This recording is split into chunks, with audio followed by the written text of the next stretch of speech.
Hello everyone, कैसे हैं आप। मैं Saurabh Dubey magnet brains Hindi medium पर आपका स्वागत करता हूं। उम्मीद करता हूं बहुत बढ़िया होंगे और त्रिभुज का पार्ट 1 आपने बहुत ज़बरदस्त कर लिया है, करके आए होंगे, पूरा रिवीजन के साथ आए होंगे। जैसा कि आपको पता है पार्ट 6 त्रिभुज चल रहा है अपना, और इसमें हम देख रहे हैं complete chapter revision part 2। Part 1 मैंने ऑलरेडी करा दिया है। जो लोग पार्ट 1 अभी तक नहीं देखे हैं पहले जाएंगे पार्ट 1 को देखेंगे पूरा का पूरा। उसमें भी मैंने प्रैक्टिस क्वेश्चंस भी कराए हैं 10, और पार्ट 2 में भी हम ऐसे ही करने वाले हैं। बेसिक कॉन्सेप्ट्स देखेंगे और प्रैक्टिस क्वेश्चंस देखेंगे। बेसिकली हम पार्ट 2 में बात करने वाले हैं जितने भी अपने प्रमेय हैं। प्रमेय 1 और 2 तो हमने ऑलरेडी बात कर लिया, जिसका नाम है आधारभूत समानुपातिकता प्रमेय और आधारभूत समानुपातिकता प्रमेय का विलोम। इन दोनों प्रमेय के बारे में हमने पार्ट 1 में बात कर लिया। बारी आती है प्रमेय 6.3, 6.4 और 6.5 के बारे में, जिसके बारे में हम इस वीडियो में, इस लेक्चर में बात कर रहे होंगे। तो स्टार्ट करने से पहले एक छोटी और जरूरी इंफॉर्मेशन आपके लिए। जैसा कि आपको पता है मैग्नेट ब्रेन्स प्रोवाइड करता है हाई क्वालिटी एजुकेशन, जहां हिंदी मीडियम विद्यार्थियों को मिलती हैं 6ठी से लेकर 12वीं क्लास तक की सारी क्लासेज, और वहीं इंग्लिश मीडियम स्टूडेंट्स को मिलती हैं KG to 12th सारी क्लासेज दोस्त, और वो भी बिल्कुल free of cost. In classes को देखने के लिए आपको किसी भी प्रकार का कोई भी पेड सब्सक्रिप्शन वगैरह नहीं लेना पड़ता है। ये सब कुछ आपको यूट्यूब पर अवेलेबल मिल जाएगा।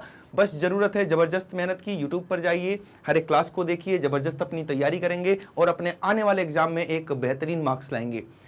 जबरदस्त स्कोर करने के लिए आपके लिए डिजाइन किया गया है ई नोट्स और ई बुक्स, जिसका लिंक नीचे डिस्क्रिप्शन बॉक्स में दिया गया है, तो उसको भी ग्रैब करना बिल्कुल नहीं भूलेंगे। तो चलिए देर किस बात की, स्टार्ट करते हैं आज की क्लास, जिसमें हम देख रहे हैं कंप्लीट चैप्टर रिवीजन पार्ट 2। मैं फिर से याद दिला देता हूं, अगर आपने पार्ट 1 अभी तक नहीं देखा है तो पहले उसको देखेंगे तो ये बेहतर समझ में आएगा। बात करेंगे त्रिभुजों की समरूपता के लिए कसौटियां, मतलब कि प्रमेय 6.3, 6.4 और 6.5 के बारे में। इन प्रमेय को मैंने ऑलरेडी अपनी जो रेगुलर क्लासेज आती हैं शाम को, उसमें मैंने प्रूव करा दिया है, तो वहाँ पर आप इसका पूरा का पूरा सिद्ध करना वहाँ पर सीखेंगे। यहाँ पर हम सिद्ध करना नहीं देख रहे होंगे, यहाँ पर हम बेसिक कॉन्सेप्ट्स की बात करेंगे कि कैसे कैसे समरूपता की कसौटियों का यूज हम प्रश्नों में करते हैं। जैसे कि अगर दो त्रिभुज हैं आपके पास, ये पहला त्रिभुज हो गया ABC, पहला त्रिभुज हो गया आपके पास ये ABC, और दूसरा त्रिभुज हो जाएगा PQR।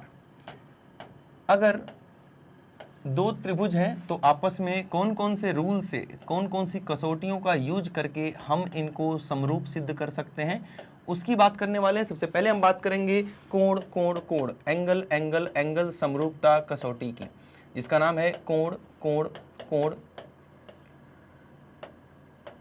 समरूपता कसौटी। समरूपता कसौटी, ये पहली बात है जो आपको NCERT में आप देखेंगे तो आपको ये प्रमेय संख्या 6.3 में मिल जाएगी। इसमें क्या होता है, अगर किसी भी दो त्रिभुज के संगत कोण आपस में बराबर हैं। अब त्रिभुज में 3 कोण होते हैं, अगर तीनों के तीनों कोण, इसको हम शॉर्ट फॉर्म में AAA भी बोलते हैं, एंगल एंगल एंगल, तो अगर तीनों के तीनों एंगल्स, तीनों के तीनों कोण आपस में एक दूसरे के बराबर हो जाएंगे, कहने का मतलब है कि अगर मैंने बोल दिया कि कोण A कोण R के बराबर है, कोण B कोण P के बराबर है, कोई किसी के बराबर है, मतलब तीनों के बराबर हैं, तो अगर इन दोनों त्रिभुजों के संगत कोण आपस में बराबर होंगे तो ये दोनों त्रिभुज क्या हो जाएंगे, समरूप त्रिभुज हो जाएंगे। आइए देखते हैं लिख के इसको। यहां पर आप देख पा रहे हैं कि कोण A जो है वो कोण R के बराबर है, कोण B जो है वो किसके बराबर है, कोण P के बराबर है, और कोण C जो है वो कोण Q के बराबर है। तो हम लिख सकते हैं कि त्रिभुज ABC जो है वो समरूप हो जाएगा किसके, त्रिभुज PQR के। PQR के नहीं दोस्त, PQR लिखेंगे तो गलत हो जाएगा, इसी के संगत में लिखना है। मैंने पार्ट 1 में सिखाया भी है आपको कि लिखने का तरीका क्या होना चाहिए। जैसे कि A बराबर है R के, तो A की जगह पर R आना चाहिए। सबसे पहले यहाँ पर A आया, यहाँ पर R, बीच में B है तो B की जगह पर P आ जाएगा और C की जगह पर Q आ जाएगा। तो PQR लिखने की गलती नहीं करेंगे। PQR भी हो सकता है, लेकिन इस वाले केस में PQR नहीं हो रहा है, इसमें क्या हो रहा है, RPQ। तो लिखने में बहुत ध्यान देंगे। मैं देखता हूं बहुत सारे स्टूडेंट्स 9th क्लास भी करके आ चुके हैं, जहां पर आपने सर्वांग समता का पूरा चैप्टर किया, उसके बाद भी आपको लिखना नहीं आता। तो अभी सीख जाइए, अभी टाइम है, क्योंकि 10th के बोर्ड एग्जाम के बाद आपके पास ये टाइम दोबारा लौट कर नहीं आने वाला है। इसको गलत नहीं करना है। आगे बात समझ में, ये लिखने का तरीका आपको 9th क्लास में भी सिखाया जाता है, 10th क्लास में भी सिखाया जाता है। तो इसको हमने बोल दिया कि AAA समरूपता कसौटी से, AAA समरूपता कसौटी से ये दोनों के दोनों त्रिभुज आपस में समरूप हो चुके हैं। अब जब कोई भी दो त्रिभुज अगर आपस में ट्रिपल ए समरूपता कसौटी से समरूप हो गया तो इनकी संगत भुजाओं का अनुपात भी आपस में क्या होगा, बराबर होगा। मतलब कि यहां से लिखेंगे, पहले ए बी भुजा लिख लिया, यहां से जब पहले ए बी भुजा लिखा तो यहां से क्या लिखना चाहिए, आरपी या पीआर, दोनों सही है, आरपी भी लिख सकते हैं, पीआर भी लिख सकते हैं। उसके बाद इन दोनों को लो, यहाँ बीसी और यहाँ पी क्यू, तो लिख सकते हैं बीसी बटे पी क्यू, और यहाँ पर पहले और आखिरी को लिया तो AC, और यहाँ पर पहले और आखिरी को लिया तो QR। तो आपने देखा कि ट्रिपल ए समरूपता कसौटी में क्या होता है कि अगर किसी भी दो त्रिभुज के संगत कोण आपस में बराबर हैं तो दोनों त्रिभुज आपस में समरूप होते हैं तथा उनकी संगत भुजाओं का अनुपात भी आपस में बराबर होता है। ये हमने किस रूल से लिखा, ये लिखा हमने CPST से। जैसे आपने 9th क्लास में CPCT किया था, जिसका मतलब होता है corresponding part of congruent triangle, ऐसे ही 10th क्लास में इसका मतलब होता है corresponding part of similar triangle. Corresponding part का मतलब जो संगत पार्ट हैं, संगत भाग हैं किसके, समरूप त्रिभुज के, समरूप त्रिभुज के, वो आपस में बराबर हो जाएंगे। क्लियर है बातें? तो ये तो बात हो गई अपना ट्रिपल ए समरूपता कसौटी की। एक बार मैं फिर से याद दिला दूं, ये प्रमेय 6.3 है, जिसके बारे में जिसको सिद्ध करना मैंने अपने रेगुलर क्लास में सिखा रखा है, तो आप वहां पर एक बार इसको जरूर देख लेंगे। ठीक है, एक बार स्क्रीनशॉट लेंगे और बढ़ रहे होंगे हम अपने अगले वाले सेकंड वाले समरूपता कसौटी पर, जिसका नाम क्या होने वाला है, भुजा भुजा भुजा। तो सेकंड वाले का नाम है भुजा भुजा भुजा समरूपता कसौटी।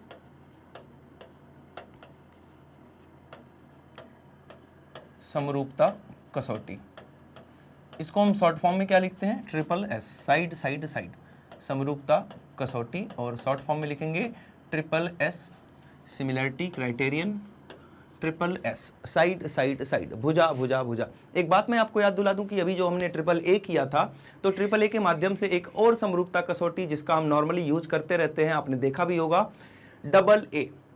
क्योंकि अगर किसी त्रिभुज की दो कोण आपस में बराबर है तो तीसरा ऑटोमेटिक बराबर होना है। आ रही बात समझ में? तो ट्रिपल ए भी होता है और डबल ए भी होता है, मतलब कोण कोण कोण 3 बार भी होता है और कोण कोण 2 बार भी होता है। दोनों का यूज आप कर सकते हैं किसी भी दो त्रिभुज को आपस में समरूप करने के लिए। अब बात कर रहे हैं हम भुजा भुजा भुजा की, तो यहाँ दो त्रिभुज बना लेते हैं। एक का नाम है ABC, एक का नाम है ABC, और दूसरे का नाम हमने लिख दिया क्या, PQR। दूसरे का नाम हमने लिख दिया PQR। यहां अगर मैं बात करूं आपसे कि ये जो AB भुजा है वो QR के किसी को भी ले लो, किसी के भी, जरूरी नहीं कि यहाँ AB है तो वो PQ के ही समानुपाती होगी, नहीं, कोई भुजा किसी भी भुजा के समानुपाती हो सकती है। कहने का मतलब है ये तीनों भुजाएं, इसकी तीनों भुजाएं उसकी तीनों भुजाओं के साथ आपस में समानुपाती होनी चाहिए। आइए देखते हैं, AB मैंने इसके साथ मान लिया, BC को मैंने चलो इसके साथ मान लिया, और AC को मैंने इसके साथ मान लिया। क्लियर है बात? ठीक। अब यहां पर हम देख पा रहे हैं कि AB के साथ कौन है, AB के साथ कौन है, QR, बराबर BC के साथ कौन है, PQ, BC बटे PQ बराबर, और AC के साथ कौन है, PR, AC के साथ कौन है, PR। ठीक है, तो ये देखा हमने कि तीनों भुजाओं का अनुपात बराबर हमें पहले से ही अगर दिया है या पता है, तो ये दोनों त्रिभुज आपस में क्या होंगे, समरूप त्रिभुज होंगे। त्रिभुज ABC समरूप त्रिभुज हो जाएगा। अब इसी के अकॉर्डिंग, इसी के संगत हम दूसरा लिखेंगे। हमने देखा AB के साथ QR आ रहा है, तो QR भी हो सकता है, या हम QR को, या तो आप इसको QR पढ़ेंगे, क्या क्या पढ़ सकते हैं, QR पढ़ सकते हैं, या तो इसको आप RQ भी पढ़ सकते हैं, दोनों ही बात सही है। तो यहाँ दोनों केस लेके चलेंगे जिसमें से एक सही और एक गलत होने वाला है। QR ले लिया और दूसरा क्या ले लिया, RQ ले लिया। RQ ले लिया, लिखने का तरीका समझना, एक QR ले लिया, दूसरा RQ ले लिया, बचा कौन, बच गया P, तो P को लगा दो यहाँ पे, P को यहाँ पे लगा दो। अब इसमें से एक सही एक गलत, इसमें से एक सही है एक गलत है, कैसे ढूंढेंगे, देखो इसका काम तो हो गया, AB की जगह पर QR आना चाहिए, तो AB की जगह पर यहाँ भी QR आ रहा है, यहाँ भी QR आ रहा है, इसके लिए तो सब सही है, दोनों सही है। लेकिन यहां पर जैसे ही जाएंगे एक अपने आप गलत हो जाएगा। BC की जगह पर क्या आना चाहिए, PQ आना चाहिए। ये जो आपको BC दिख रहा है इसकी जगह पर PQ आना चाहिए। क्या यहां पर PQ दिखा, नहीं, गलत हो गया। क्या यहां पर PQ दिखा, हाँ, ये सही हो गया। आ रही बात समझ में? तो हम लिखेंगे इसमें त्रिभुज ABC, ये आप रफ में करेंगे क्योंकि जब फेयर करेंगे तो वहां पर सही बात ही लिखनी है। RQP के समरूप है और SSS समरूपता कसौटी के माध्यम से, समरूपता कसौटी के माध्यम से। अब एक बात बताओ, जैसा कि आपको पढ़ाया गया है, पार्ट 1 में पढ़ाया गया था और आपको पता भी होना चाहिए कि जब भी दो त्रिभुज आपस में समरूप होंगे तो इनके संगत कोण बराबर होंगे। संगत भुजाओं का अनुपात तो पहले से ही बराबर है, इनके संगत कोण भी बराबर होंगे। अब जब इनके संगत कोण बराबर होंगे तो जल्दी से मुझे बताना कि कौन सा कोण कौन से कोण के बराबर होगा। तो आप देख पा रहे हैं ए आर के बराबर है, एंगल ए, यहां देख पा रहे हैं एंगल ए एंगल आर के बराबर है, एंगल बी एंगल क्यू के बराबर है और एंगल सी जो है वो एंगल पी के बराबर हो जाएगा। कैसे? CPST से, CPST से। क्लियर है? बिल्कुल कोई दिक्कत वाली बात यहां तक नहीं है, सब कुछ क्लियर है। एक बार स्क्रीनशॉट इसका भी लेंगे और हम आखिरी प्रमेय देख रहे होंगे जिसका नाम है SAS। क्या नाम है? SAS। तो तीसरे की बात कर रहे हैं, अब हम तीसरे की बात कर रहे हैं जो अपना प्रमेय 6.5 है NCERT के अकॉर्डिंग। बात है इसमें SAS मतलब भुजा कोण भुजा, भुजा कोण भुजा समरूपता कसौटी, समरूपता कसौटी।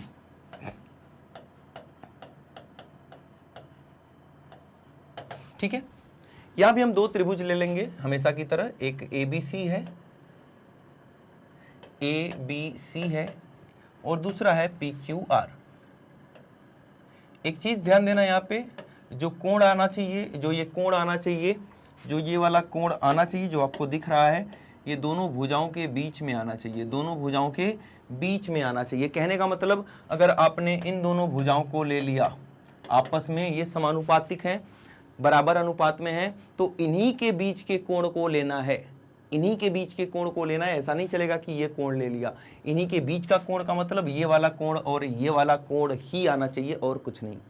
ठीक है, तो हमने देखा यहाँ पर हमने क्या लिया है कि AB बटे AB के साथ कौन है? QR। मैंने रैंडम कुछ भी ले लिया है, ठीक है। AB के साथ QR ले लिया और BC के साथ PQ ले लिया। अगर ऐसा है और साथ में हमें ये भी दिया है कि इनके संगत कोण मतलब कि angle B equal to angle Q है।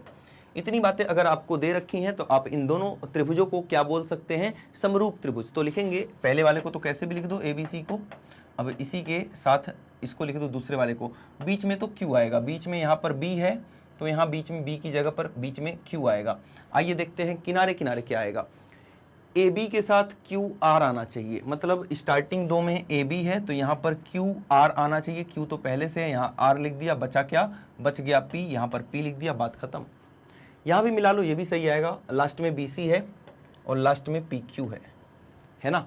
तो समझ गए कि कैसे लिखना है, लिखने का तरीका क्या होना चाहिए और ये किस समरूपता कसौटी से आपस में समरूप हैं। तो लिखेंगे SAS समरूपता कसौटी, SAS समरूपता कसौटी के माध्यम से, कसौटी के माध्यम से।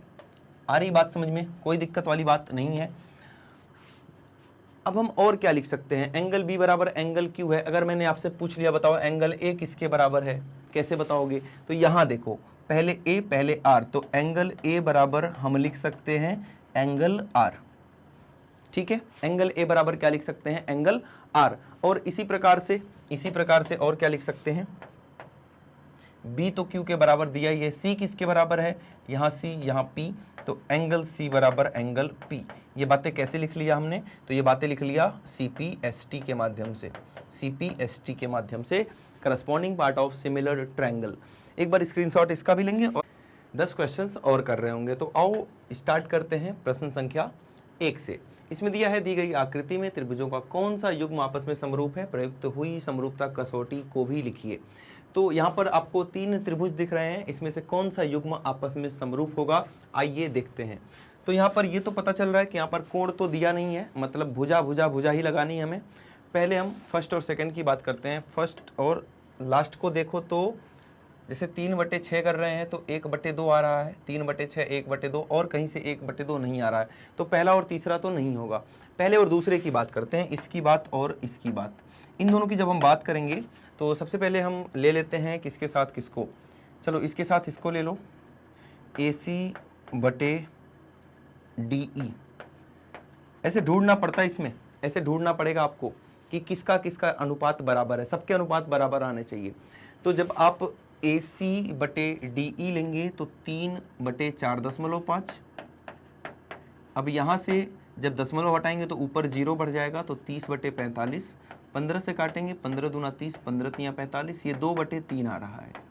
ठीक है, अब हम ले लेते हैं 5 के साथ किसका, 7.5 का, तो ये भी 2/3 ही आएगा। देखें, BC/EF, BC/EF, BC कितना है दोस्त, BC 5 है, EF कितना है 7.5 है। यहाँ से भी डेसिमल हटाएंगे, ऊपर 0 आएगा, 50/75, और 25 से जब आप इसको काट रहे होंगे तो 25 से दूना 50, 25 तियाँ 75, मतलब कि ये भी 2/3 आ चुका है। अब कौन बचा, एक बार AB लेंगे और DF लेंगे, AB/DF। AB कितना है 4, DF कितना है 6, 2 से काट रहे होंगे इसको, 2/3। तो आप देख सकते हैं कि यहाँ पर 3 की 3 भुजाओं का अनुपात, मतलब उसकी 3 भुजाओं का और इसकी 3 भुजाओं का अनुपात हमने देखा कि बराबर आ रहे हैं, 2/3 आ रहे हैं हर जगह। तो हम कह सकते हैं कि AC/DE बराबर BC/EF बराबर AB/DF, AB/DF। ये तीनों बराबर आ चुके हैं, ये तीनों क्या आ चुके हैं, बराबर आ चुके हैं। तो हम SSS से भुजा भुजा भुजा समरूपता कसौटी से बोल सकते हैं कि ये दोनों त्रिभुज, मतलब कि त्रिभुज, इसका नाम क्या है ABC। इसको कैसे लिखेंगे, AB के साथ DF आना चाहिए, या FD भी आ सकता है। ठीक है, बचा कौन, DF तो लिख दिया, E बचा, E यहाँ भी लिख दो, E यहाँ भी लिख दो, इसमें से एक गलत है, कौन सा, BC के साथ EF, तो BC यहाँ पर EF, ये वाला गलत है। आ रही बात समझ में। तो ये कौन सी कसौटी से हुआ है, SSS समरूपता कसौटी से ये दोनों त्रिभुज आपस में समरूप हो जाएंगे। ठीक है, तो पहला युग्म और दूसरा, पहला और दूसरा युग्म जो है, ये वाला और ये वाला युग्म जो है, ये आपस में समरूप हो जाएंगे। अन्य कोई युग्म, बाकी का कोई युग्म इसको इसके साथ देखेंगे तो यहाँ भी आपको अनुपात बराबर नहीं मिलेगा। आ रही है बात समझ में। तो बढ़ते हैं, एक बार इसका स्क्रीनशॉट लेंगे और बढ़ेंगे हम अपने अगले वाले पार्ट पर, अगले क्वेश्चन पर। तो ये रहा आपके सामने प्रश्न संख्या 2। दी गई आकृति में कौन से 2 त्रिभुज समरूप हैं, प्रयुक्त हुई समरूपता कसौटी को लिखिए। अब यहाँ पर आपको 2 भुजाएं और एक बीच वाला कोण दिख रहा है। तो आइए देखते हैं कि किन 2 भुजाओं का अनुपात आपस में बराबर है। अनुपात भी तो बराबर होना चाहिए। तो यहाँ पर देख पाएंगे अगर, तो अगर हम यहाँ पर क्यों देखना, इसका और उसका देख लो, शायद बराबर आएगा। 4 के साथ 12, 6 के साथ 9 नहीं आ रहा है, 4 के साथ 9, 6 के साथ 12 नहीं आ रहा है। पहले और तीसरे का तो नहीं आ रहा, इसी का देखना पड़ेगा दोस्त, इसी का देखना पड़ेगा। तो हम अगर इसको और इसको ले रहे हैं तो 3/4 आएगा, ये तो पता चल रहा है ना। ये माइंड में कैलकुलेट करना पड़ेगा, चीज़ें ढूंढनी पड़ती हैं। अगर इसको ले रहे हैं तो 3/4 आ रहा है, और इसको और उसको लेंगे, इसको 45 मान लो, अगर माइंड में करोगे, इसको 45 डेसिमल हटा दिया, ये 45 होगा, तो ये 60, 15 तियाँ 45, 15 चौका 60, तो यहाँ से भी 3/4 आएगा, मतलब ठीक है, पहला और दूसरा सही आने वाला है। अब इसको सॉल्व कैसे करेंगे, आइए समझते हैं। यहाँ से हमने 4 के साथ किसको लिया था, 3 को, तो लिखेंगे BC/DE, BC/DE बराबर, BC का मान कितना है 4 और DE का मान कितना है 3, इसको लिख दिया। अब इसका और इसका देखेंगे, मतलब कि BA, AB/EF।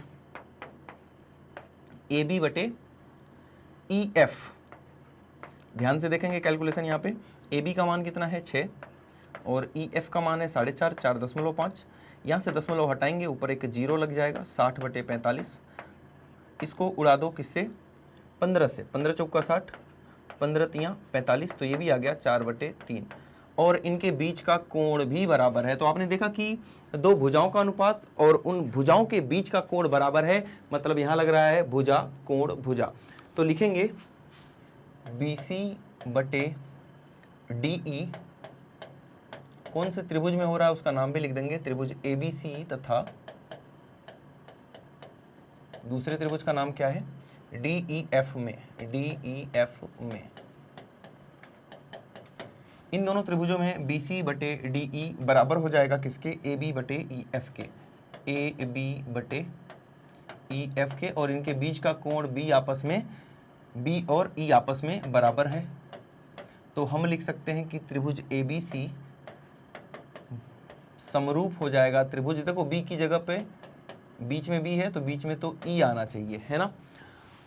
अब BC के साथ DE आएगा तो ये रहा BC, मतलब लास्ट में DE आना चाहिए, तो यहाँ D आ जाएगा, और बचा कौन, F बचा है, तो यहाँ F लिख देंगे। तो ये दोनों त्रिभुज आपस में क्या हो गए, समरूप हो गए। कौन सी कसौटी से, SAS समरूपता कसौटी, SAS समरूपता कसौटी के माध्यम से।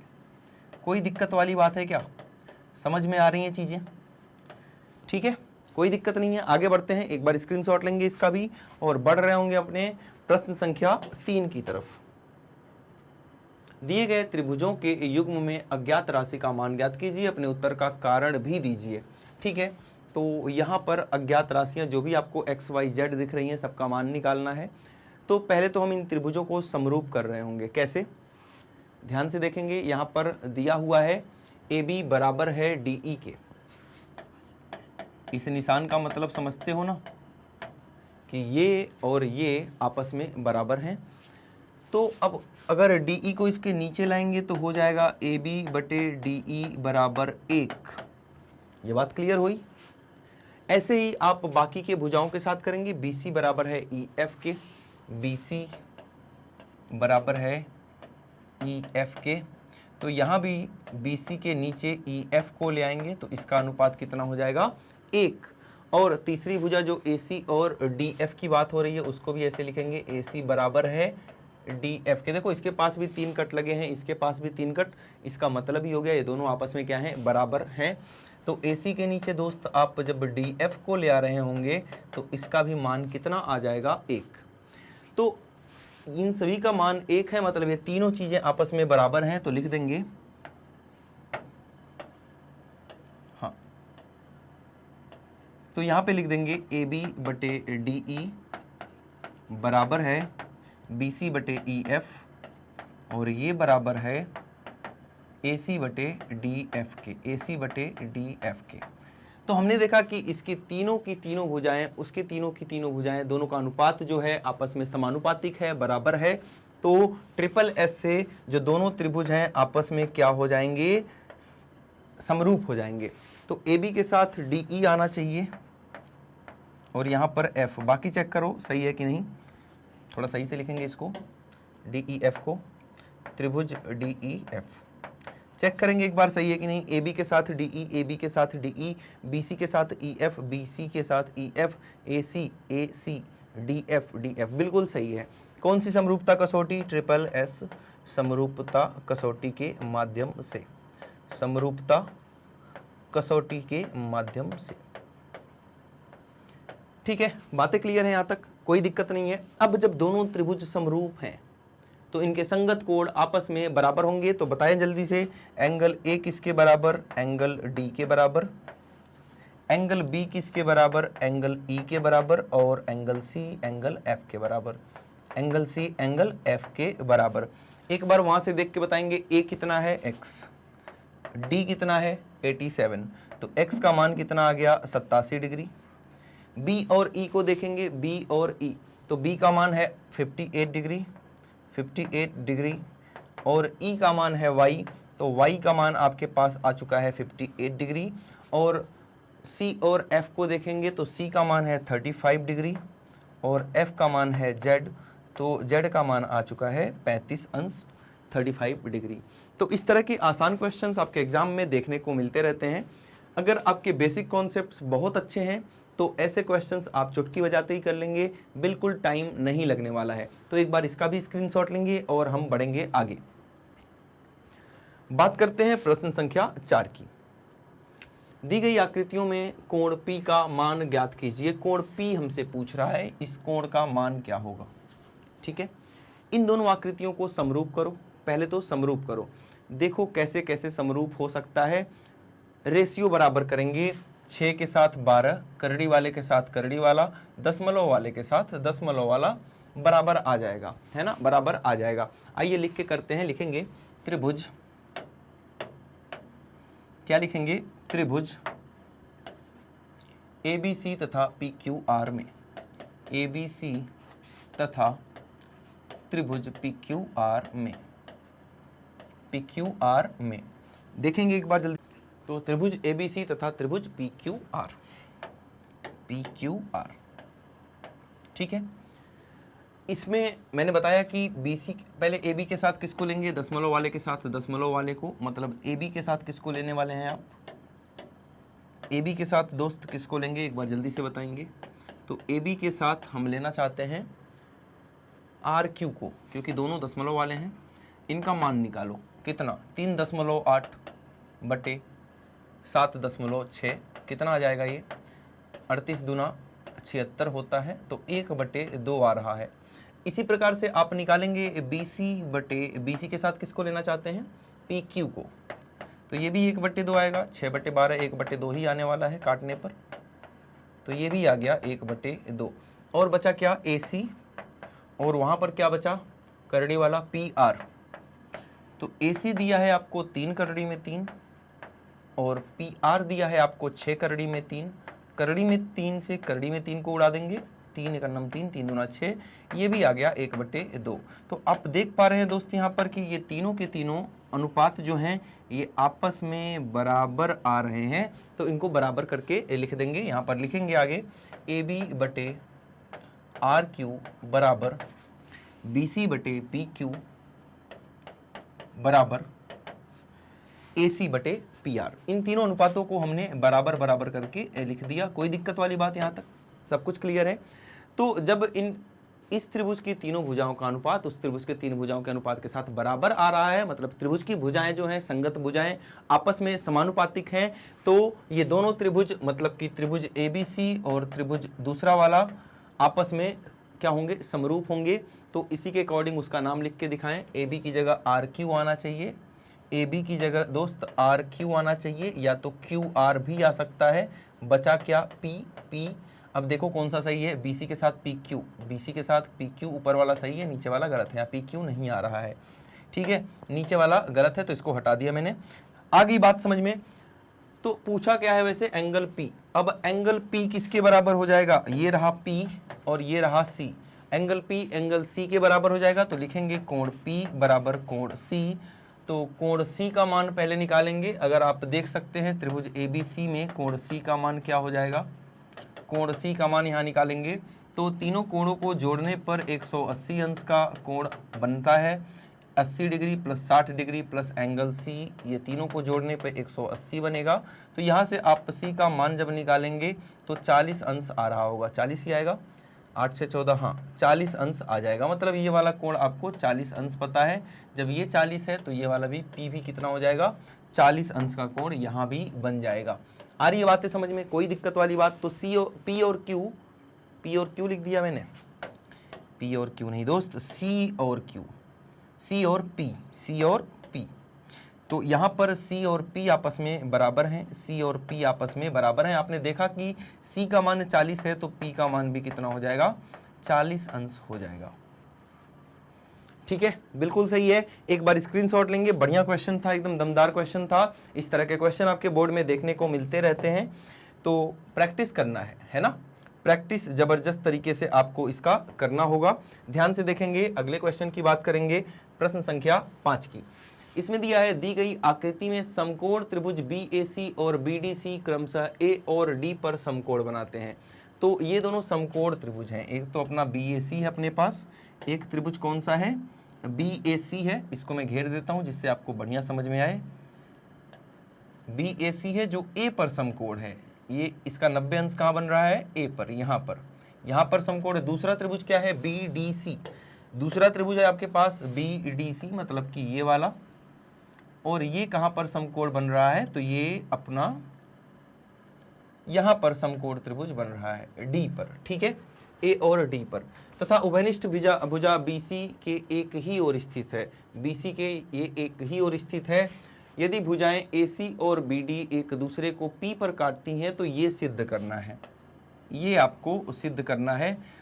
यहाँ से आपको समझ में ये आना चाहिए कि कौन कौन सा त्रिभुज लेना है। यहाँ बहुत सारे त्रिभुज दिख रहे हैं, ये 3 छोटे वाले, 2 बड़े वाले, है ना, बहुत सारे त्रिभुज हैं। कौन से 2 त्रिभुज लेके ये सिद्ध होगा यही बताएगा।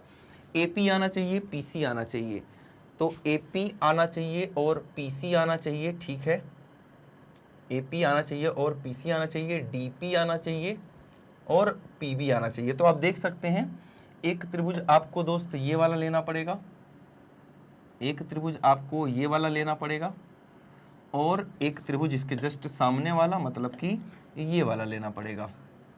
इन दोनों त्रिभुजों को लेने के बाद आप देख सकते हैं कि जो भी रिक्वायरमेंट है, ज़रूरत है क्वेश्चन में प्रूव करने की, वो सब कुछ यहाँ से मिल रहा है।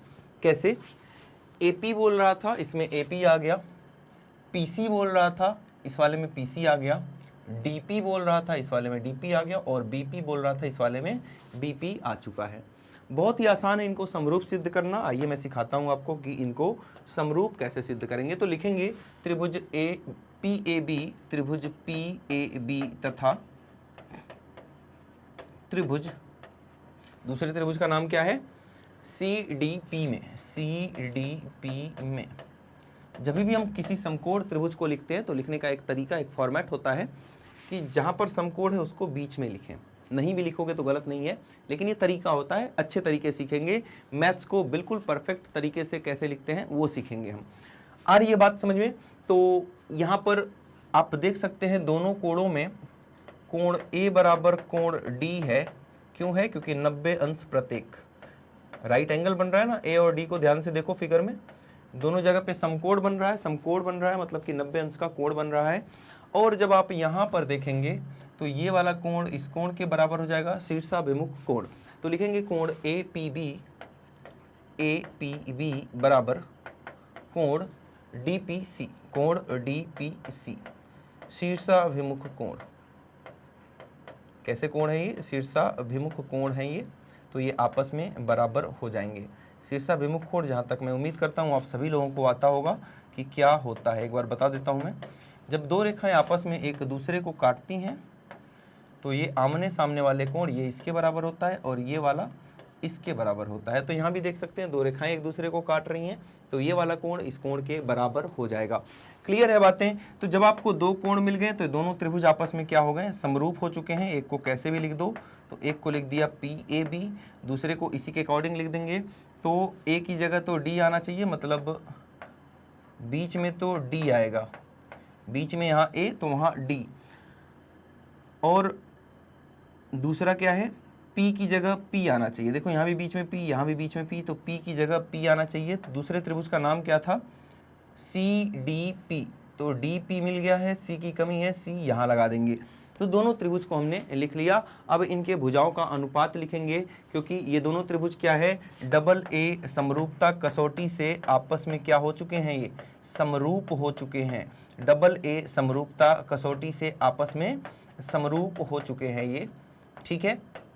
तो इनके भुजाओं का अनुपात लिखेंगे। AP की जरूरत है तो AP को यहाँ लिखेंगे। अब पहले 2 में AP है तो यहाँ पहले 2 में क्या है, PD है या DP है, जो भी लिख लो, दोनों सही है। और PC की ज़रूरत है, PC पहले और लास्ट से मिल रहा है, तो यहाँ पहला और लास्ट देखेंगे तो PB बटे पहला लास्ट क्या है, PC। इनको तिर्यक गुणा करके ऐसा बनाएंगे, मतलब AP और PC साथ में रहना चाहिए, तो ये AP गुणे PC हो जाएगा। तिर्यक गुणा करने पर क्या हो जाएगा, AP गुणे PC बराबर PD गुणे PB, PD गुणे PB, ठीक है। तो ये जो हमें प्रूव करना था प्रूव हो चुका है। इससे कंफ्यूज नहीं होंगे कि सर यहाँ DP लिखा था आपका PD आ गया, दोनों बातें एक ही हैं।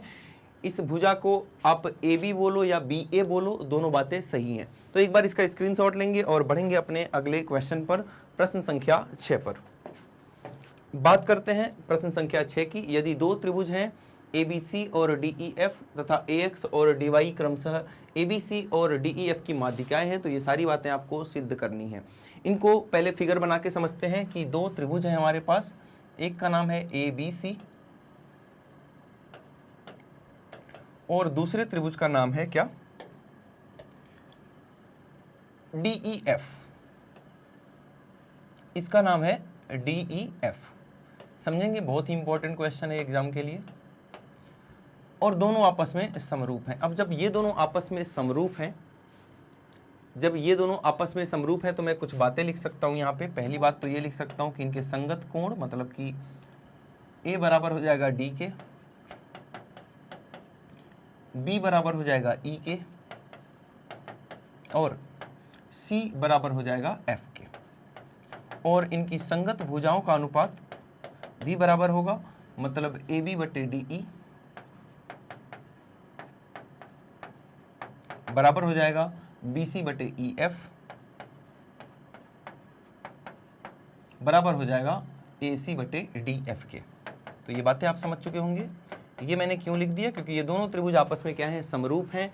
ये दोनों त्रिभुज आपस में समरूप हैं, तो ये बातें मैं लिख सकता हूं। उनके संगत कोण बराबर होंगे, संगत भुजाओं का अनुपात भी आपस में बराबर हो जाएगा। आगे की बात करेंगे, AX और DY क्रमशः इनकी माध्यिकाएं हैं, AX और DY।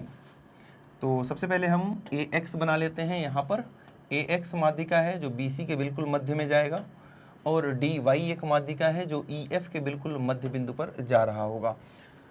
तो पहली बात करते हैं, सबसे पहला वाला पार्ट इसका हम प्रूव करने की कोशिश करते हैं। ये फर्स्ट पार्ट कि ABX और DEY को समरूप सिद्ध करें। ABX मतलब इसको और DEY मतलब कि इस वाले को, इन दोनों को समरूप करना है आपस में, इस वाले को, है ना। इन दोनों त्रिभुजों को जो आपको हाईलाइट करके दिख रहे हैं, इन दोनों को आपस में समरूप सिद्ध करना है आपको। देखो, सोचने का तरीका क्या होना चाहिए। सबसे पहली बात ये कि सोचोगे कैसे, आपके दिमाग में क्या क्या चीज़ें आनी चाहिए। तो सबसे पहली बात ये है कि AB और DE हमारे पास पूरा पूरा आ रहा है। जो दो त्रिभुज को आपको समरूप सिद्ध करना है, उसमें क्या क्या चीज़ें हमारे पास हैं, ये है ना, एक खजाना है। इस खजाने में क्या क्या चीज़ें आप यूज कर सकते हैं, उसको आप ढूंढेंगे। तो हमारे पास पूरा का पूरा AB, पूरा का पूरा DE आ रहा है ना। तो हम लिखेंगे, मतलब इसका यूज तो है, AB और DE का यूज है। BC और EF पूरा का पूरा नहीं आ रहा है, लेकिन कुछ पार्ट आ रहे हैं। आ रही बात समझ में। हमें पता है कि X बिल्कुल मध्य बिंदु है BC का, Y बिल्कुल मध्य बिंदु है EF का, है ना। तो पहले इन दोनों को उठाओ आप, AB बटे DE बराबर क्या है, BC बटे EF। तो हमने देखा कि AB बटे DE काम चल रहा है, क्योंकि पूरा का पूरा आ रहा है, लेकिन ये दिक्कत कर रहा है। BC हमें पूरा नहीं चाहिए, BC हमें पूरा नहीं चाहिए। तो हम BC को लिख सकते हैं 2BX। कैसे? क्योंकि BX को जब आप डबल करेंगे तो ये पूरा का पूरा BC मिल जाएगा। ये दोनों भाग आपस में बराबर हैं, ये दोनों भाग आपस में बराबर हैं। तो पूरे BC को मैं लिख सकता हूं कि 2 बार BX को एक बार और बढ़ा दो तो BX और BX 2BX। आ रही बात समझ में। इसी प्रकार से EF को क्या लिख सकते हैं, 2EY, 2 से 2 कट गया। अपने पास कुछ चीजें आ चुकी हैं जो जरूरत की हैं, मतलब कि ये आ गया कि AB बटे DE बराबर हो चुका है किसके, बराबर हो चुका है ये BX बटे EY के, BX बटे EY के। यहां तक हमने प्रूव कर दिया।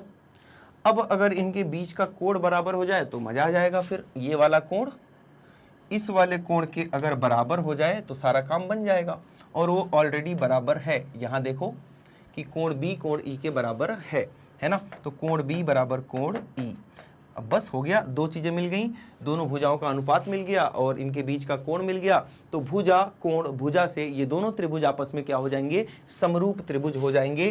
तो लिखेंगे त्रिभुज ABX समरूप हो जाएगा त्रिभुज DEY के, त्रिभुज DEY के। ठीक है, कोई दिक्कत वाली बात।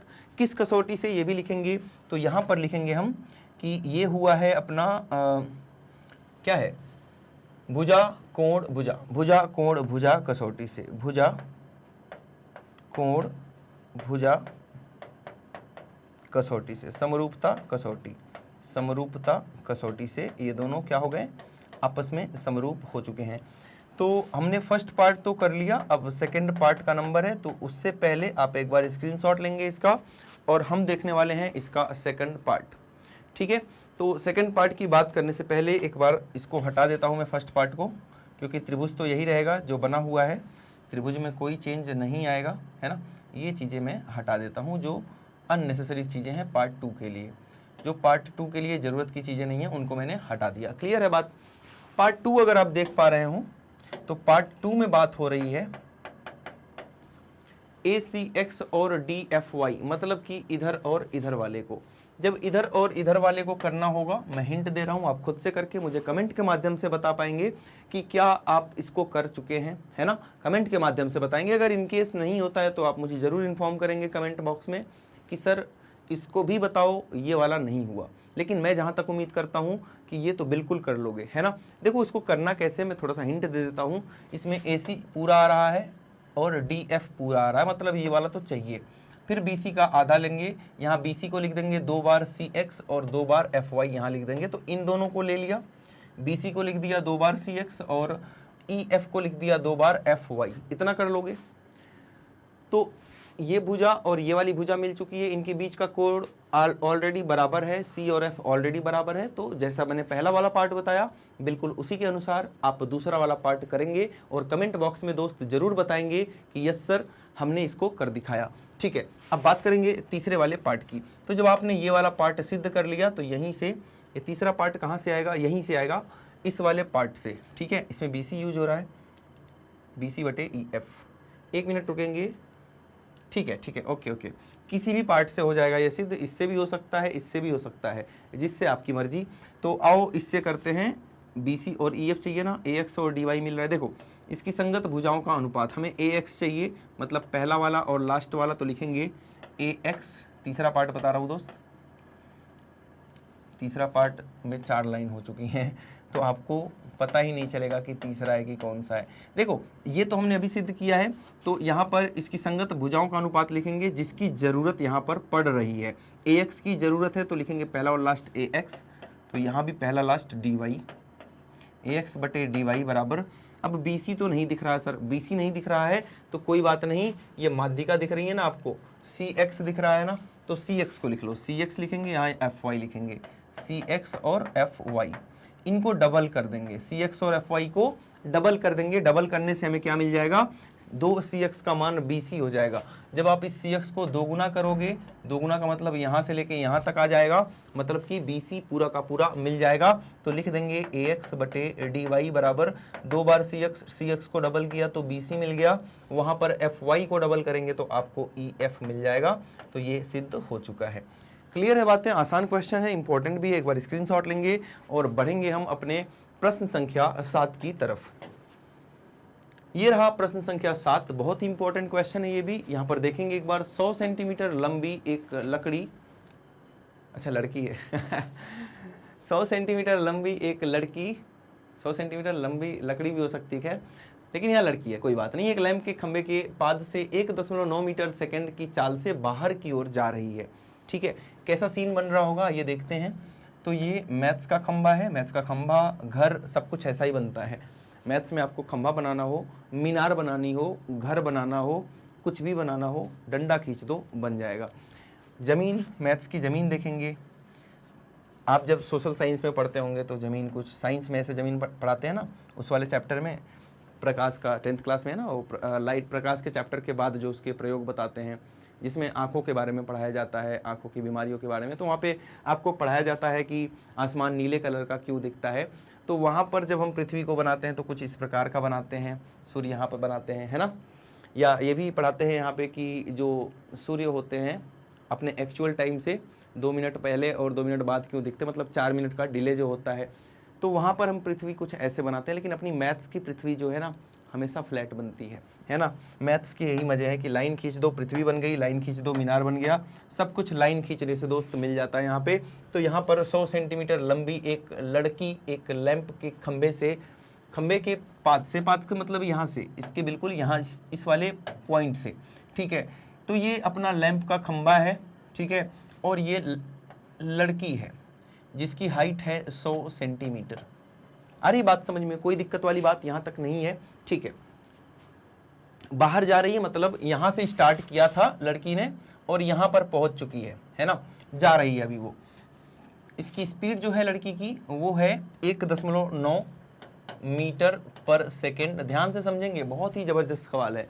मतलब इसमें फिजिक्स और मैथ्स, भौतिक विज्ञान और मैथ्स दोनों का कॉम्बिनेशन है, गणित का भी और भौतिक विज्ञान का।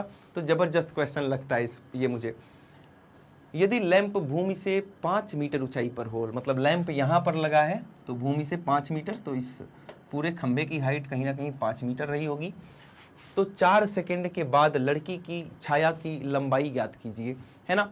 तो 4 सेकंड के बाद की बात कर रहा है, मतलब लड़की यहाँ से यहाँ तक गई है कितने सेकंड में? 4 सेकंड में। यहाँ से यहाँ तक कितने सेकंड में गई है दोस्त? 4 सेकंड में। किस चाल से गई है? तो 1.9 मीटर पर सेकंड की चाल से।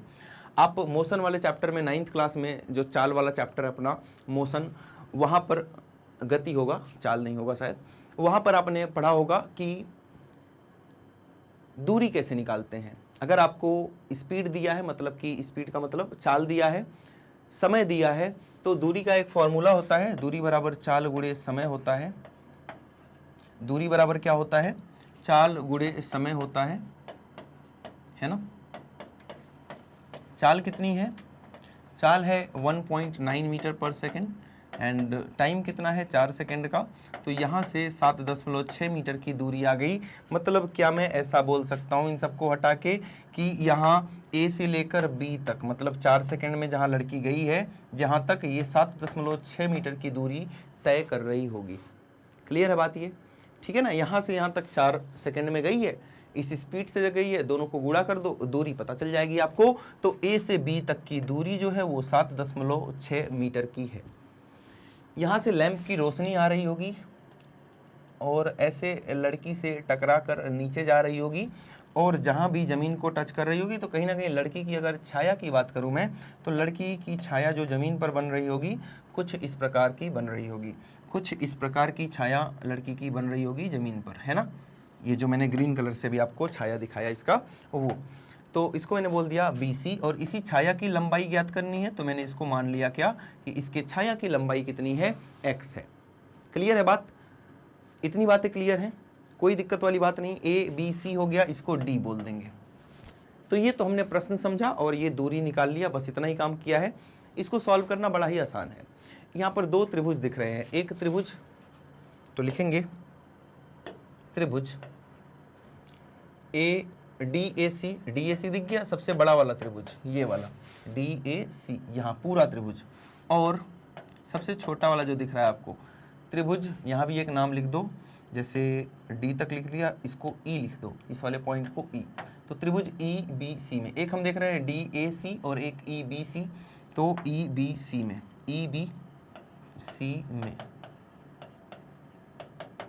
समझ पा रहे हैं दोनों चीज़ों को। इन दोनों ही त्रिभुजों को, मतलब पूरे बड़े वाले त्रिभुज को इस छोटे वाले त्रिभुज के हम समरूप करने वाले हैं। और कैसे समरूप करने वाले हैं? डबल एंगल से, मतलब AA कोण कोण समरूपता से। कैसे? देखो यहाँ पर 90 है, यहाँ पर 90 है, आपको दिख गया, एक कोण तो आपको बराबर मिल गया और कोण C दोनों में आ रहा है, तो एक कोण उभयनिष्ठ मिल गया।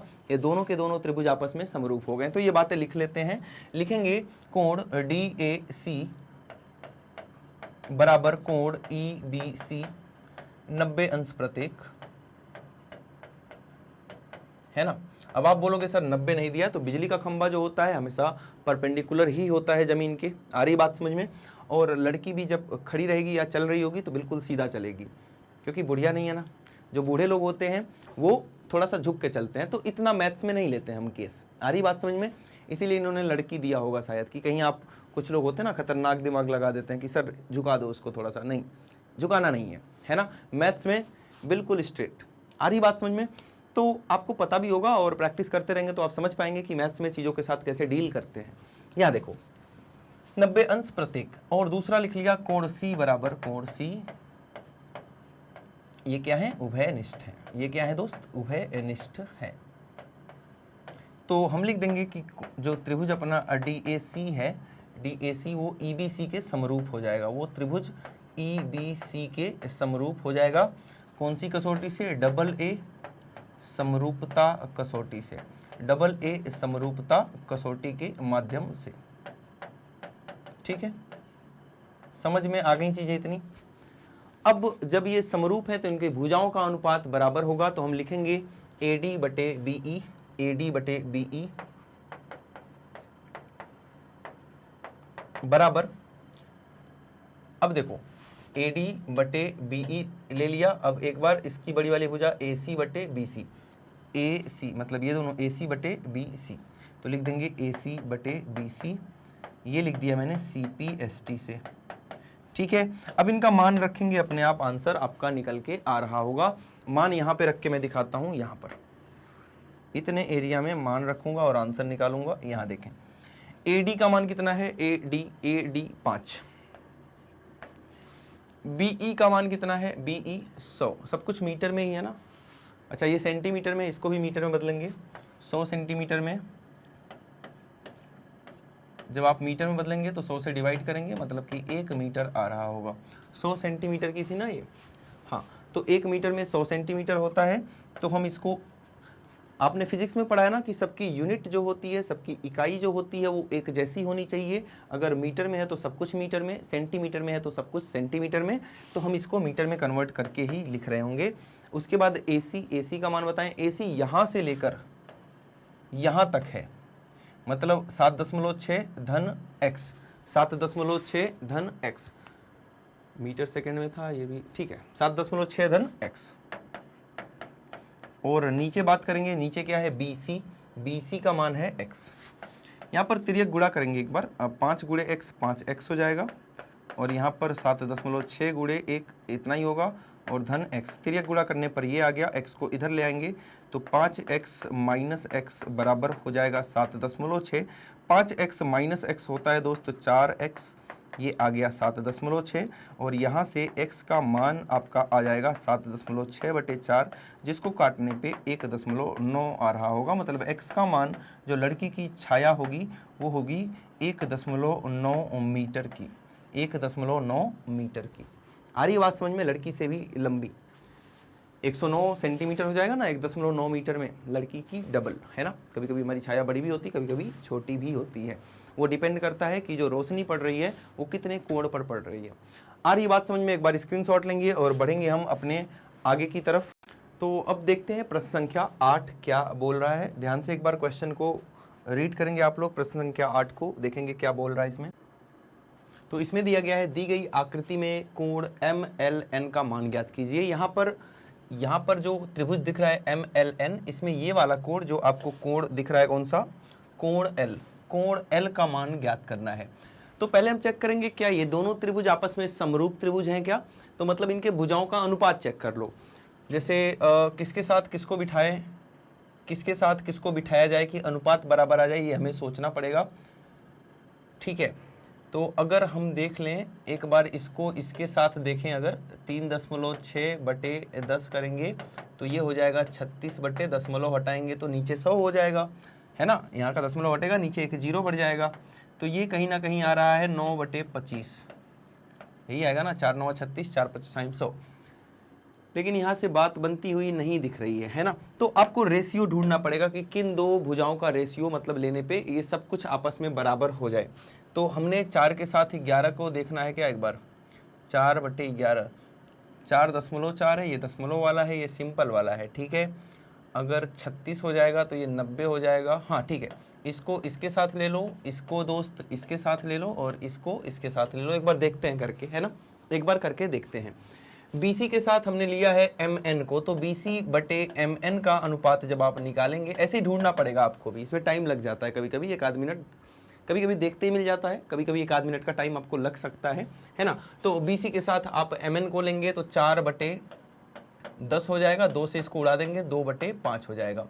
ऐसे ही अब ले लेते हैं AB के साथ NL को, AB के साथ NL को, तो AB अपना कितना है 4.4 और NL अपना कितना है 11, तो ये हो गया 44 बटे 110, दशमलव हटाएंगे तो 110। अगर आप 22 से काटेंगे तो ये भी आ जाएगा 2 बटे 5। इस प्रकार से आप AC के साथ किसको लेंगे, AC के साथ ले लेंगे आप LM को, LM को। तो AC कितना है 3.6 और LM कितना है 9। यहाँ दशमलव हटाएंगे, नीचे 0 आ जाएगा। 36/90, 18 से काटेंगे, 18 दूना 36, 18 पंजे 90, 2/5। तो आप देख सकते हैं कि तीनों ही भुजाओं का अनुपात आपस में बराबर है, मतलब ये दोनों त्रिभुज आपस में समरूप त्रिभुज है। तो इनको एक साथ लिखेंगे एक बार, BC/MN बराबर है AB/NL, AB/NL, और ये बराबर है किसके, AC/LM के, AC/LM के। ये तीनों आपस में बराबर हो गए। अब बराबर हो गए तो लिखेंगे त्रिभुज ABC समरूप है किस त्रिभुज के, दूसरे त्रिभुज का नाम इसी के हिसाब से लिखेंगे। AB की जगह NL आना चाहिए, NL बचा क्या M, NL और बचा क्या M। चेक करते हैं, AB की जगह NL आ गया, AC की जगह LM, AC की जगह LM नहीं आ रहा, मतलब ये गलत है। तो हम फिर से लिखेंगे इसको, NL नहीं, हमें LN लिखना पड़ेगा, है ना। तो AB की जगह हमें क्या लिखना पड़ेगा, NL नहीं LN, LN हो गया, M यहाँ पे लिख दिया। अब देखो, अब सब कुछ सही आना चाहिए। AB की जगह LN हो गया, AC की जगह LM हो गया और BC की जगह MN हो गया, बिल्कुल सही है। तो ये अपना SSS से आया, SSS समरूपता कसौटी के नियम से आ चुका है। इनके संगत कोण आपस में बराबर होंगे। आपसे कोण कौन सा पूछा जा रहा है, L। तो L किसके बराबर है भाई, L है A के बराबर। कोण A बराबर कोण L। कोण A कितना होगा, 7 5 12, ये दोनों मिलके 120 हो गए, तो टोटल 180 होना चाहिए, मतलब ये 60 डिग्री का होना चाहिए। तो ये भी कोण L भी कितना हो जाएगा, 60 अंश का कोण हो जाएगा। कोई डाउट इसमें, आसान है। इस तरह का एक और क्वेश्चन मैंने अभी कराया भी था आज की क्लास में, एक बार स्क्रीनशॉट लेंगे और बढ़ेंगे। तो अब बात करेंगे हम अगले क्वेश्चन की, प्रश्न संख्या 9 की। तो ये रहा आपका प्रश्न संख्या 9।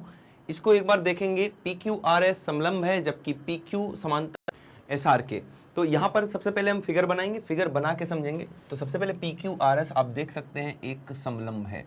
तो ये रहा PQRS, ये रहा दोस्त PQRS। समलंब समझते हो, जिसमें आमने सामने, मतलब एक पेयर की, जो एक पेयर है आमने सामने वाला, वो आपस में समांतर हो और दूसरा समांतर हो या ना हो, उसको हम क्या बोलेंगे, समलंब बोलेंगे। तो इसका नाम है PQRS, जहां PQ और SR, PQ ऊपर वाला, SR नीचे वाला, आपस में समांतर हैं। विकर्ण बनाना इनका, दोनों विकर्ण बनाएंगे। पहला विकर्ण हो जाएगा आपका PR और दूसरा विकर्ण हो जाएगा दोस्त कौन सा, SQ। दोनों विकर्ण एक दूसरे को बिंदु M पर प्रतिच्छेद करेंगे, तो ये हो जाएगा बिंदु M।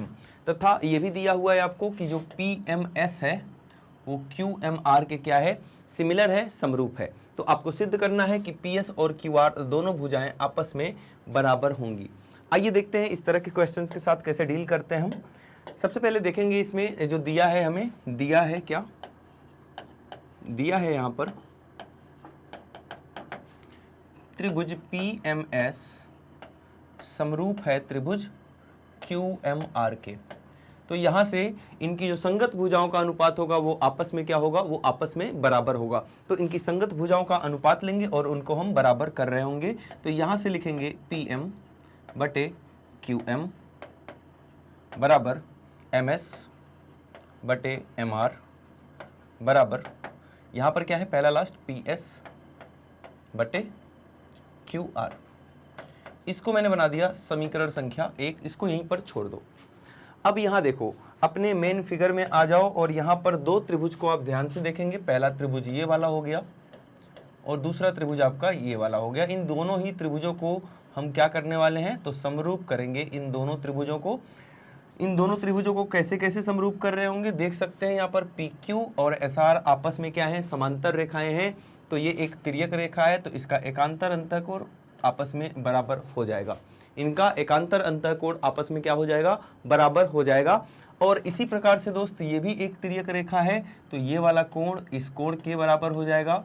ये शीर्षाभिमुख कोण आपस में बराबर हो जाएंगे। तो आप देख सकते हैं इसके तीनों कोण, इसके तीनों कोण के आपस में क्या हो गए, बराबर हो गए। मतलब कि ये दोनों त्रिभुज आपस में समरूप त्रिभुज हो जाएंगे। तो ये बातें हम लिखेंगे त्रिभुज, क्या लिखेंगे, त्रिभुज PQM, दिख रहा है PQM, M थोड़ा सा ढक गया, उसको देखेंगे, बीच में लिखा है ना, यहाँ पर M है। PQM तथा SMR में, तथा त्रिभुज SMR में। इन दोनों त्रिभुज की बातें कर रहे हैं हम, जो ऊपर दिख रहा है ये, जो नीचे दिख रहा है ये। इन दोनों त्रिभुज में देखेंगे तो एंगल QPM दिख रहा है, एंगल QPM बराबर हो जाएगा ये वाला एंगल QPM, मतलब ये वाला एंगल बराबर हो जाएगा इसके, किसके, MRS के, एंगल MRS के। और ऐसे ही ये जो डबल वाला एंगल है इनको बराबर करेंगे तो एंगल PQM किसके बराबर हो रहा है ये, तो ये हो रहा है इस वाले एंगल के बराबर, मतलब कि MSR के, एंगल MSR के। क्यों बराबर हो रहा है, एकांतर अंतः कोण है ये सब। क्या है दोस्त, एकांतर अंतः कोण, एकांतर अंतः कोण बना दिया इनको। कोई दिक्कत यहाँ तक, सब कुछ क्लियर है, आसान है। तो आप चाहो तो इसको लिखो तीसरे वाले कोण को, चाहो तो ना लिखो, क्योंकि हमें पता है कि कोण कोण समरूपता भी होती है, डबल ए भी होता है, ट्रिपल ए भी होता है। तो तीनों लिखना चाहो तो तीनों लिखो, मैं 2 लिख के ही छोड़ रहा हूँ, यहीं से काम बन जाएगा। तो यहाँ से लिखेंगे हम PQM जो है वो समरूप है किसके, PQM जो है, अब P की जगह पे R आना चाहिए क्योंकि ये आपस में बराबर हैं।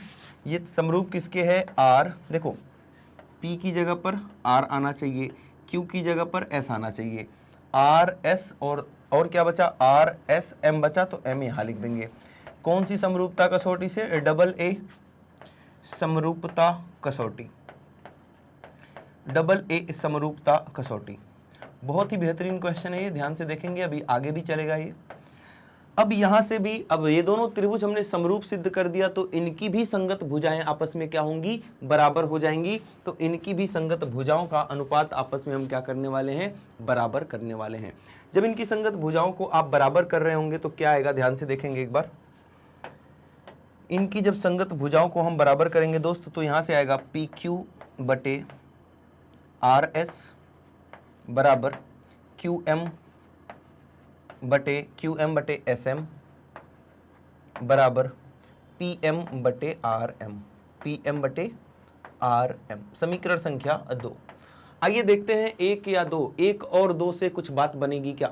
समीकरण संख्या 1 और समीकरण संख्या 2 को देखेंगे, PM बटे QM। अब यहाँ से कुछ ना कुछ गड़बड़ चल रहा है, इन दोनों को एक साथ लिखेंगे और इनको हम ऐसा बनाएंगे। मतलब यहाँ पर हमारे पास क्या है, PM बटे QM है।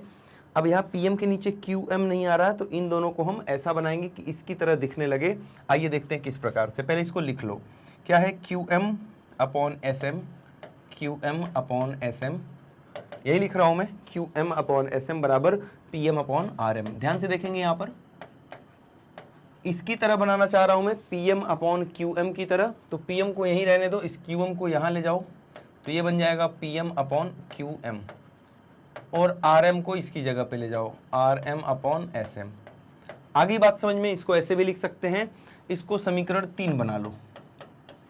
समीकरण 1 और समीकरण 3 में आप देख पा रहे होंगे कि यहां भी PM अपॉन QM आ रहा है और यहां भी PM अपॉन QM आ रहा है। कोई दिक्कत वाली बात नहीं है, ठीक है।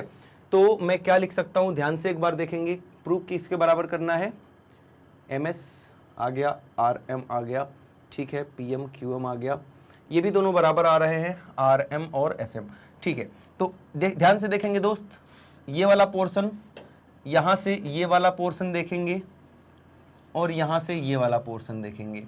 अब इनमें ये चीज आपस में बिल्कुल बराबर दिख रही है आपको, PM और QM, यहाँ भी PM और QM यहाँ भी। तो लिखेंगे समीकरण 1 तथा 3 से, समीकरण 1 तथा 3 से। तो मैं बता रहा हूं कि जब ये चीज आपस में बराबर है तो ये वाली चीज भी आपस में बराबर होनी चाहिए। तो इनको आपस में बराबर करेंगे, लिखेंगे दोस्त यहाँ से SM बटे RM। क्या है ये, SM बटे RM बराबर, ये क्या है, RM बटे SM। तो यहां से जब आप तिर्यक गुणा करेंगे, तो क्या बन जाएगा, SM का वर्ग धन बराबर RM का वर्ग, और यहां से प्रूव हो चुका है हमारे पास SM बराबर RM। तो SM बराबर RM हमारे पास आ चुका है। अब ध्यान से ये वाला सीन देखो, यहाँ पर देखो ये दोनों आपस में बराबर हो चुके हैं, SM भी और RM भी। तो अगर ये जो बॉक्स आपको दिख रहा है, ये वाली चीज़ मैं लिखता हूँ दोबारा से, ये वाली चीज़ दोस्त मैं दोबारा से लिखता हूँ, क्या है ये, PM बटे QM, PM बटे QM बराबर हो गया किसके, MS बटे, या इसको ऐसे लिख लो, SM बटे, मतलब इसी के रूप में SM बटे MR। तो ये दोनों तो आपस में चीज़ें बराबर हो रखी हैं, यहाँ से SM और RM दोनों आपस में बराबर हो रखी हैं, तो इनको काट देंगे तो क्या हो जाएगा 1। अब इस QM को वहाँ पे भेज देंगे तो यहाँ से सिद्ध हो चुका है PM, अच्छा PS बटे QR करना था आपको, यहाँ पर इन दोनों को लेंगे दोस्त, इन दोनों को लेंगे आप साथ में, इन दोनों को लेंगे MS बटे MR बराबर PS बटे QR को। तो यहाँ पर हम लेने वाले हैं MS बटे MR बराबर, फिर से लिख लेते हैं जिससे कन्फ्यूजन ना हो, ये दोनों लेंगे, क्या है MS बटे MR बराबर PS बटे QR। अब यहाँ पर आपने देखा कि MS और MR दोनों आपस में बराबर हैं, तो MS और MR दोनों बराबर है तो कैंसिल हो जाएंगे और ये 1 आ जाएगा। QR को यहाँ भेजेंगे तो PS बराबर क्या आ जाएगा QR, ये सिद्ध हो चुका है। ठीक है, तो आपको यही प्रूव करना था। एक बार स्क्रीनशॉट लेंगे और बढ़ेंगे अपने आज के लास्ट प्रश्न पर, प्रश्न संख्या 10 की बात करेंगे। क्वेश्चन नंबर 10 की बात कर रहे होंगे, यहाँ पर ध्यान से देखेंगे, इस तरह के क्वेश्चंस आपके एग्जाम में बार बार देखने को मिलते रहते हैं। यहाँ दिया है 8 मीटर ऊंचे एक लंबवत डंडे की ऊंचाई भूमि पर परछाई 6 मीटर लंबी है। ठीक है, तो एक टावर है,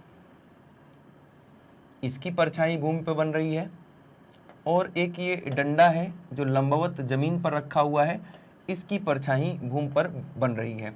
तो जो 8 मीटर है ये ऊंचा डंडा, जिसका नाम है AB, और इसकी परछाई का नाम है BC। डंडा ऐसे खड़ा है तो परछाई ये बनेगी। ठीक है, इसकी परछाई है 6 मीटर लंबी। इतनी बात क्लियर है। अब आ जाओ PQR में। PQR में आप देख पा रहे होंगे कि उसी समय एक टावर की भूमि पर परछाई 30 मीटर है, मतलब इस टावर की परछाई जो है वो 30 मीटर है, तो इस टावर की ऊंचाई क्या होगी ये आपको निकालना है। तो इसको मैंने मान लिया H होगी। अब ये दोनों त्रिभुज आपस में क्या है, समरूप हैं। कई क्वेश्चन ऐसा करा चुका हूं मैं, आज की क्लास में भी आपने बहुत सारे क्वेश्चन ऐसे देखे, पिछली क्लासेज में भी ऐसे क्वेश्चन हमने किए हैं, NCERT में भी इस प्रकार का क्वेश्चन है। बहुत इंपॉर्टेंट क्वेश्चन है, बार बार आपके एग्जाम में आया हुआ है, ध्यान से देखेंगे। ये 90 अंश, ये भी 90 अंश, आपस में बराबर, एक कोण मिल गया, एक कोण और, एक कोण और। सूर्य की स्थिति एक ही है क्योंकि टाइम वही है, वही टाइम है, तो सूर्य जहां था वहीं रहेगा, सूर्य पहले जहां था वहीं रहेगा, मतलब सूर्य के साथ जो जमीन पे कोण बन रहा था वो बराबर होगा। यहाँ का कोण और यहाँ का कोण, ये दोनों कोण आपस में बराबर होंगे। तो हमें दो कोण आपस में बराबर मिल चुके हैं, मतलब ये दोनों के दोनों त्रिभुज कैसे त्रिभुज हैं, समरूप त्रिभुज हैं। अब समरूप त्रिभुज है तो संगत भुजाओं के अनुपात आपस में बराबर होनी चाहिए। इनकी संगत भुजाओं का अनुपात आपस में बराबर कर दो, आंसर आ जाएगा। कैसे, यहां पर इसका PQ ले लिया और उसका AB ले लिया, इसका QR ले लिया और उसका कितना ले लिया BC। सबका मान रखेंगे तो H बटे 8 बराबर QR कितना है 30 बटे 6, 30 बटे 6 हो गया 5। H का मान 8 गुणे 5 मतलब कि 40 मीटर आ जाएगा, मतलब इस टावर की जो ऊंचाई होगी वो 40 मीटर रही होगी। तो ये चैप्टर आसान है, ज़रूरत है आपको बहुत ज़्यादा प्रैक्टिस करने की। नॉर्मली मैं बहुत ज़्यादा वर्ड नहीं यूज करता हूँ बाकी चैप्टर्स में, लेकिन त्रिभुज जैसे चैप्टर्स में आपको बहुत ज़्यादा प्रैक्टिस की ज़रूरत है, एकदम बेहतरीन प्रैक्टिस की ज़रूरत है दोस्त। अगर आप चाहते हैं कि एक बढ़िया नंबर आए आपके बोर्ड एग्जाम में, एक बेहतरीन सा नंबर आए आपके बोर्ड एग्जाम में, तो इस चैप्टर पर बहुत ही ज़बरदस्त पकड़ आपको बनानी पड़ेगी। तो इस पे प्रैक्टिस खूब सारी करेंगे आप लोग। और अभी तक दोस्त अगर वीडियो को लाइक नहीं किया तो वीडियो को लाइक कर देंगे, चैनल पर नए हैं तो सब्सक्राइब कर लेंगे और अपने प्यारे से कमेंट्स करना नहीं भूलेंगे। आज के लिए इतना ही था। एक छोटी और ज़रूरी बात आपके लिए, जैसा कि आपको पता है मैग्नेट ब्रेन्स प्रोवाइड करता है हाई क्वालिटी एजुकेशन, और ये हमारे टॉप कोर्सेज हैं जो इंग्लिश और हिंदी दोनों ही माध्यम में उपलब्ध हैं। यहाँ पर हम CBSE के साथ साथ अदर स्टेट बोर्ड्स भी कवर कराते हैं, जिसमें Delhi board, Bihar board, UP board, MP board और राजस्थान बोर्ड है। इसके साथ वैदिक मैथ्स क्रैश कोर्स और स्पोकन इंग्लिश की भी क्लासेज अवेलेबल हैं। आप हमें अदर सोशल मीडिया नेटवर्क्स पर फॉलो करना नहीं भूलेंगे और अपनी बेहतरीन तैयारी करने के लिए ग्रैब करेंगे आप ई नोट्स और ई बुक्स, जिसका लिंक नीचे डिस्क्रिप्शन बॉक्स में दिया गया है। तो आज के लिए इतना ही था। अपना ध्यान रखेंगे, मैथ्स की जबरदस्त प्रैक्टिस करते रहेंगे। Thank you so much.